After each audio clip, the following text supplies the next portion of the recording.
এই প্রচন্ড গরমে নদী নালা খালবিল সব শুকিয়ে যাচ্ছে। আর কিছুদিন এভাবে চলতে থাকলে তো পানির অভাবে মরতে হবে আমাদের। ঘরে তো খাবার পানি নেই, টিউবওয়েল থেকেও পানি উঠছে না। এখন আমরা পানি কোথায় পাবো বাবা? পাশের গ্রাম থেকে পানি নিয়ে আসা ছাড়া তো আর কোনো উপায় নেই। চল এখনই বের হই আমরা, নয়তো ফিরতে ফিরতে আবার রাত হয়ে যাবে। কি যে হলো আমাদের গ্রামের। মুন্নি তার বাবা করিমের সাথে পাশের গ্রামে পানি আনতে বের হলো, কিন্তু হঠাৎ তাদের চোখ পড়লো তাদের পুকুরের উপর। পুকুরের অবস্থা দেখে দুজনেরই চোখ ছানা বড়া হয়ে গেল। হায় হায়, আমার পুকুরের মাছগুলো সব মরে পড়ে আছে কেন? আমার পুকুরের সব পানি কোথায় চলে গেল? আমার সংসার চালাবো কি করে আমি এখন? দেখো বাবা, আমাদের পুকুরে কত বড় একটা পাইপ। কেউ মনে হয় পাইপের সাহায্যে আমাদের পুকুর থেকে পানি নিয়েছে। কে করলো আমাদের এত বড় সর্বনাশ? বিধাতা তার বিচার করবেন। বাবা, চলো খুঁজে দেখি এই পাইপের মাথাটা কোথায় গিয়ে শেষ হয়েছে। তাহলেই বুঝতে পারবো আমাদের পুকুরের পানি কে নিয়েছে। হ্যাঁ চল, দেখতে হবে কে এভাবে আমাদের ক্ষতি করলো। করিম আর মুন্নি পাইপের সাথে আগানোর পর দেখলো পাইপের শেষ প্রান্ত তাদের গ্রামের চেয়ারম্যান সাহেবের জমিতে পড়ে রয়েছে, আর চেয়ারম্যান সাহেবের জমি পানি দিয়ে ভেজা। আরে করিম, এসো এসো। তোমার পুকুরের পানির জন্যই আজ আমার জমির ফসলগুলো বাঁচাতে পারলাম, নইলে যে কি হতো। কিন্তু চেয়ারম্যান সাহেব, আপনি আমাকে না বলে এভাবে আমার পুকুরের সব পানি নিয়ে নিলেন। আমার পুকুরের মাছগুলো তো সব মরে গেছে, এখন আমি আমার সংসার চালাবো কি করে? আরে তুমি তো আমার গ্রামেরই লোক, তোমাকে আবার জিজ্ঞেস করার কি আছে? চেয়ারম্যান ভালো থাকলেই তো গ্রামের বাকিরা ভালো থাকবে। আর ওই কয়টা মাছ বিক্রি করে তুমি আর কতই বা পেতে? 200-300 টাকা। আমার কর্মচারী বশিরের কাছ থেকে আপাতত 100 টাকা নিয়ে যাও, বাকিটা আমার ফসল বিক্রি পর নিও। কিন্তু চেয়ারম্যান সাহেব। কোনো কিন্তু না। এই বশির, গরিবকে 100 টাকা দিয়ে দে তো, আমার অনেক কাজ আছে, আমি এখন আসি। চেয়ারম্যান সাহেব করিমের কোনো কথা না শুনে সেখান থেকে চলে গেলেন। করিম আর মুন্নি মন খারাপ করে টাকা নিয়ে সেখান থেকে চলে এলো। বাবা, চেয়ারম্যান সাহেব আমাদের সাথে এমন করলেন কেন? আমাদের চেয়ারম্যান সাহেব আগে থেকেই এমন। গ্রামের নিরীহ মানুষদের জমিজমা কেড়ে নেওয়া, তাদের মূল্যবান সম্পদ আত্মসাৎ করা, পণ্যের ন্যায্য মূল্য না দেওয়া, এসব তার আগে থেকেই স্বভাব। তোমরা কেউ তার বিরুদ্ধে কিছু বলো না কেন? চেয়ারম্যান সাহেবের অনেক ক্ষমতা, তার বিরুদ্ধে কেউ মুখ খুললে তিনি তাকে কঠিন শাস্তি দেন, নয়তো এই গ্রাম ছাড়া করেন। তাই কেউ তার বিরুদ্ধে কোনো কিছু বলার সাহস পায় না। আমি একদিন চেয়ারম্যান সাহেবকে উচিত শিক্ষা দেব। যেখানে আমরা বড়রাই ভয়ে চুপ থাকি, সেখানে তুই ছোট মানুষ হয়ে কি করবি? রাত হতে চললো, এবার শুয়ে পড়।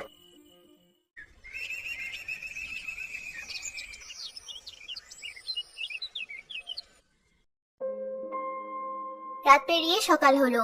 ঘুম থেকে ওঠার পর করিমের খুব পানি পিপাসা পেল। সে তার মেয়ে মুন্নিকে ডেকে বলল, অনেক পানির পিপাসা পেয়েছে, আমাকে একটু পানি খাওয়াতো মা। বাবা, কাল জমিদার সাহেবের সাথে দেখা হওয়ার পর তো পানি আনার কথা ভুলে গিয়েছিলাম। তুমি একটু অপেক্ষা করো, আমি পাশের গ্রাম থেকে এখনই পানি নিয়ে আসছি। মুন্নি কলসি হাতে পাশের গ্রামে গেল পানি আনতে। সেখান থেকে পানি আনার সময় পথে হালকা বৃষ্টি হচ্ছিল। মুন্নি আকাশের দিকে তাকিয়ে বলল, উপরে কত সুন্দর মেঘ, আর কি সুন্দর বৃষ্টি হচ্ছে। আমাদের গ্রামে না আছে কোনো মেঘ আর না আছে কোনো বৃষ্টি। গরমে সবারই অবস্থা কাহিল। কবে যে আমাদের গ্রামে এমন বৃষ্টি হবে? নিজের গ্রামে আসার পর মুন্নি দেখলো রাস্তার ধারে এক হরিণ পড়ে আছে।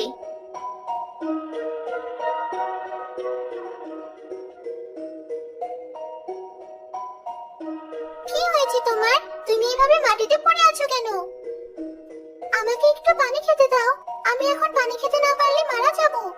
একটু অপেক্ষা করো, আমি তোমাকে পানি দিচ্ছি। মুন্নি কলসি থেকে একটু পানি তার হাতে ঢেলে নিয়ে হরিণের মুখে ধরলো। হরিণ মুন্নির হাত থেকে পানি পান করে তার পিপাসা মেটালো। তোমাকে অনেক ধন্যবাদ। এখন বলো, তুমি আমার কাছে কি চাও? তুমি সাধারণ একটা হরিণ হয়ে আমাকে কি দিতে পারবে? আমি সাধারণ কোনো হরিণ নই, আমি হলাম ইচ্ছে পূরণকারী মায়াবী হরিণ। অনেক দূর থেকে তোমাদের দেশে এসেছি। দৌড়াতে দৌড়াতে ক্লান্ত হয়ে পানির অভাবে এখানে অসুস্থ হয়ে পড়েছিলাম। আমার জীবন বাঁচানোর জন্য আমি তোমার কাছে কৃতজ্ঞ। আমাদের গ্রামের আবহাওয়া এখন অনেক গরম, বৃষ্টির কোনো দেখা নেই। আমি চাই তুমি আমাদের গ্রামে বৃষ্টির ব্যবস্থা করে দাও। এটা তো অনেক কঠিন কাজ, আর তোমাদের গ্রামের আকাশে কোনো মেঘও নেই। আমি এখন বৃষ্টি নামাবো কি করে? একটা উপায় আছে, পাশের গ্রামে এখনো বৃষ্টি হচ্ছে, সেখানের আকাশে অনেক মেঘ। ওখান থেকে একটা বড় মেঘ নিয়ে এসে তুমি আমাদের গ্রামে বৃষ্টির ব্যবস্থা করে দাও। তুমি কি তাহলে ওদের মেঘ চুরি করতে চাইছো? হ্যাঁ, তাও বলতে পারো। যতক্ষণ পর্যন্ত আমাদের গ্রামে পানির অভাব পূরণ না হচ্ছে, ততক্ষণ পর্যন্ত আমি চাই তাদের গ্রাম থেকে একটা মেঘ চুরি করে এনে আমাদের কাজে লাগাতে। ঠিক আছে, তুমি যা চাও তাই হবে। মায়াবী হরিণ একজন সুন্দরী রমণীর রূপ ধারণ করলো আর তার হাতে জাদুর মাধ্যমে একটা দড়ি আনলো। তারপর সেই দড়িটা আকাশের দিকে ছুঁড়ে মারলো। সেই দড়িটা দ্রুত গতিতে পাশের গ্রামের দিকে ছুটে চলল। দড়িটা একা একা ওই দিকে ছুটে যাচ্ছে কেন? তোমার কথা মতো দড়িটা পাশের গ্রামে যাচ্ছে বড় একটা মেঘ চুরি নিয়ে আসতে। মেঘটাকে ধরতে পারলেই দড়িটা আবার আমাদের কাছে ফিরে আসবে। কিছুক্ষণ পর দড়িটা আবার তাদের কাছে ফিরে এলো।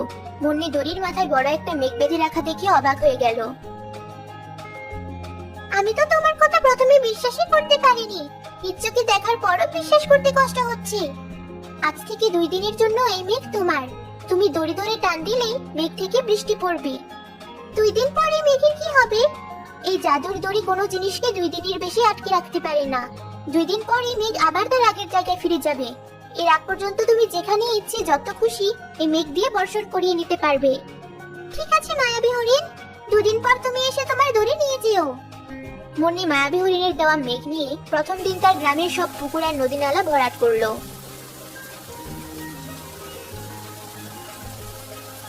আর দ্বিতীয় দিন সকল গাছগাছালি আর জমি জামায় পানি দিল। মায়াবী হরিণ আবার রমণী বেশে এলো মুন্নির সাথে দেখা করতে। তোমার সব কাজ শেষ হয়েছে? হ্যাঁ শেষ, তবে একটু কাজ বাকি রয়েছে। তুমি আমার সাথে চলো, তাহলে দেখতে পাবে আমার কোন কাজটা বাকি রয়েছে। মুন্নি মায়াবী হরিণকে জমিদারের ফসলের খেতে নিয়ে গেল।